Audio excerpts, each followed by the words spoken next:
Welcome, ladies and gentlemen, and welcome to the Stat Room. All right, ladies and gentlemen, so before I get into my 4 tips on how to beat FanDuel, guys, let me give you a brief background on who I am. I'm VonntheStatman, guys. I began my DFS journey back in 2016 when I was living in Los Angeles, California. And guys, I was homeless, so I was kind of down and out. So I was looking for something that could take away my mind from my situation. So I found this FanDuel app, and I said, let me just start seeing what's up with this. So I started playing the free contest, guys, and I was doing terrible. I was just losing. And then I got back on my feet, got my own place. So then I started to realize, like, let me just start writing down what I'm doing, guys. I wanted to really see my mistakes. Hence my slogan, think and ink. So as I started writing down what I was doing, I started to see my mistakes, and it led me to develop a system, which is one of the top systems in DFS. My system is one of the best. And guys, I've given out a lot of first place finishes. My best lineup was a $50,000 winner. Yes, I gave out a $50,000 winner. It's verified. You can check on Twitter. I've given out a lot of lineups where people won $1,000 here, $100 here. And I can't count how many times we doubled our money. That's a little bit about me. So what I realized was, and tip number 1 is, don't be a fan. See, I was a fan, guys. I was a fan of the Baltimore Ravens. I played them every week. Hell, I was like, man, I'm playing the Ravens. I don't care who they play. Then I started realizing that it was weeks where I should not have played my team. So what I said was, you know what, man, let me stop being a fan. I then became what I now call a DFS lineup producer or a DFS lineup creator.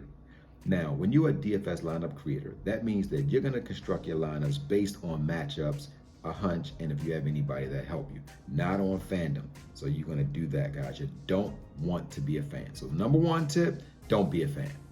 Now, tip number 2, when I realized my mistakes, was I didn't understand what my DFS skill set was. So tip 2, know your DFS skill set level. So let's use the NFL as a barometer. Now let's go back to last season, go underneath your history, and let's look at week 1 to week 17 and look at your main slate. Let's just look at your main slate contest.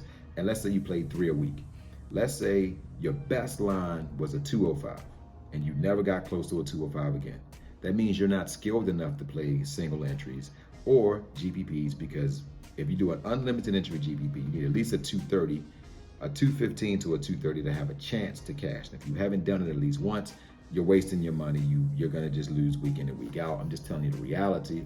I know the signs say that everybody can win, but that's not the reality, guys.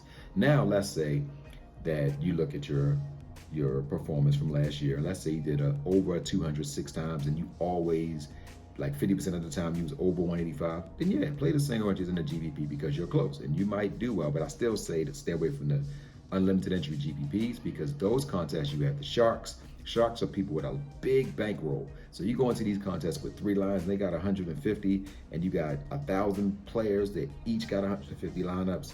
Your odds of beating them is slim to none, guys. I'm just telling you the reality of fantasy because I love you guys. So know that when you're playing FanDuel. Now, this now leads me to tip number 3. Tip number 3, guys, is you need to know the difference between a cash game line and a GPP line. A cash game line is a line where you're trying to get 150 to 155 points. So you're not going to really gamble a lot. And if you get a 150 every week, you're going to cash every week. And it's going to be like the stock market. Your stocks are going to be up at the end of the season. You're going to see that you made you a nice profit. Now, in your GPP lines, you're going to take more of a gamble. Like instead of taking Lamar Jackson at quarterback, you might take a Kirk Cousins. So that's the difference, is know the difference. Now guys, I try to get 3 times value.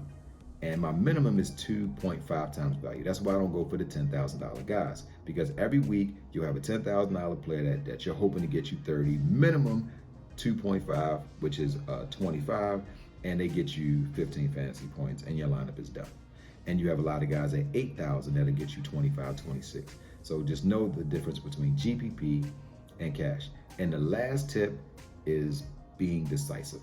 So number 4, be decisive. So I call it decisive line versus your indecisive line. Your decisive line, let's say on Wednesday you're creating your lines and you say, man, I love Kirk Cousins at quarterback. Put him in a free contest and absolutely do not change. Let's say Wednesday, after watching all of these videos and all these talking heads, you change and now you want to go to Lamar Jackson. That's your indecisive lineup. Put that in your paid contest, and I guarantee you 9 times out of 10, your Wednesday decisive line will stomp and smash your indecisive line. So that's the 4 tips, guys. And the last tip on lineup construction, guys, is something I gotta laugh at, guys, because I watch videos all day, and guys are saying how the defense don't matter. In the NFL, the defense is the most important position. NBA, the center is the most important position. And in baseball, the pitcher is the most important position. So start your lineups around the defense. If you don't believe me, go back last year, look at all your GPP contests, and look at the winners and see how many of the winning lines had defenses that had under 10 fantasy points. All right, so that's it, guys. So I'm gonna end the video there, guys. Hope this video helped you guys, and good luck in all your DFS contests. I hope you go out there and destroy the Sharks, because that is my mission. And just want to say I love you guys and good hunting. All right, guys, so thanks for watching the video, guys. If you made it this far, please hit that like button and please subscribe, and welcome to the Stat Room. Love you guys.